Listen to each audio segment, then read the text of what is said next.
महादेवी हत्तीण परत मिळवण्यासाठी कोल्हापुरातील शाळकरी मुलं शिक्षणावर बहिष्कार टाकण्याच्या तयारीत आहेत। सांगवडे गावातील मुलांनी शाळेत रजा अर्ज देऊन मोर्चा काढला, तर सांगवडे ग्रामस्थांनी गाव बंद ठेवून हत्ती परत करण्याची मागणी केली आहे।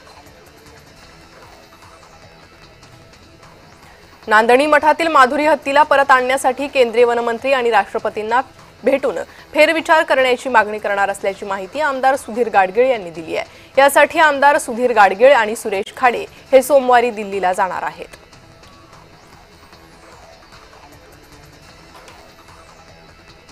कोल्हापूरच्या नांदणी येथील महादेवी हत्तीणीला पुन्हा नांदणी मठात आणावं यासाठी खासदार धनंजय महाडिक यांनी मंत्री भूपेंद्र यादव यांच्याशी चर्चा केली आहे। लवकरात लवकर महादेवी हत्तीणीला पुन्हा एकदा मठाकडे सुपूर्द करावं अशी विनंती केली आहे।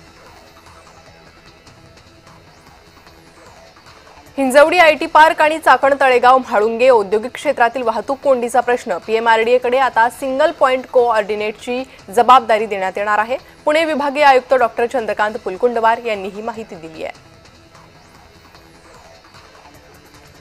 नागरिकांना आता अर्थसंकल्पात आपल्या प्रभागातील कामं सुचवता येणार आहेत। पुणे महापालिकेच्या ऑनलाईन संकेतस्थळावर पोर्टल तयार करण्यात आलंय। या पोर्टलच्या माध्यमातून नागरिकांना आपल्या भागातील कुठली कामं अर्थसंकल्पात व्हावी हे सुचवता येणार।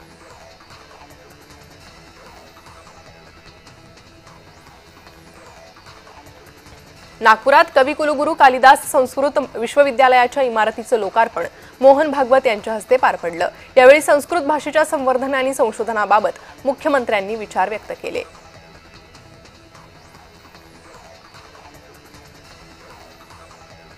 संजय वात्स्यन यांनी 47वे नौदल प्रमुख म्हणून पदभार स्वीकारलाय। संजय वात्स्यन यांना 1 जानेवारी 1988 रोजी भारतीय नौदलात नियुक्त करण्यात आलं।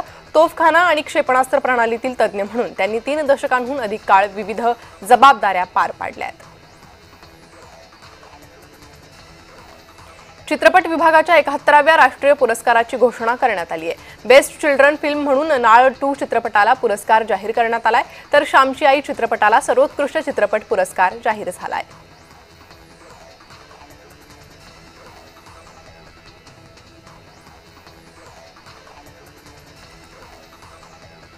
शाहरुख खानला जवानमधील अभिनयासाठी सर्वोत्कृष्ट अभिनेत्याचा प्रतिष्ठित राष्ट्रीय चित्रपट पुरस्कार जाहीर झालाय।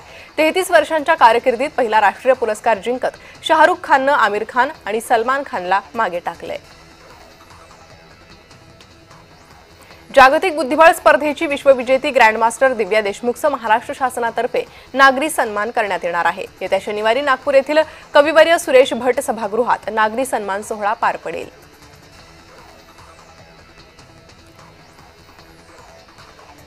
पनवेल तालुक्यातील सिद्धार्थ दास याने स्किपिंग क्रीडा प्रकारात 3 विश्वविक्रम करत इतिहास रचला। दोरी उडी क्रीडा प्रकारात जापानीज खेळाडूचा रेकॉर्ड मोडत सिद्धार्थनं गिनीज बुक ऑफ वर्ल्ड रेकॉर्डमध्ये नाव नोंदवलंय।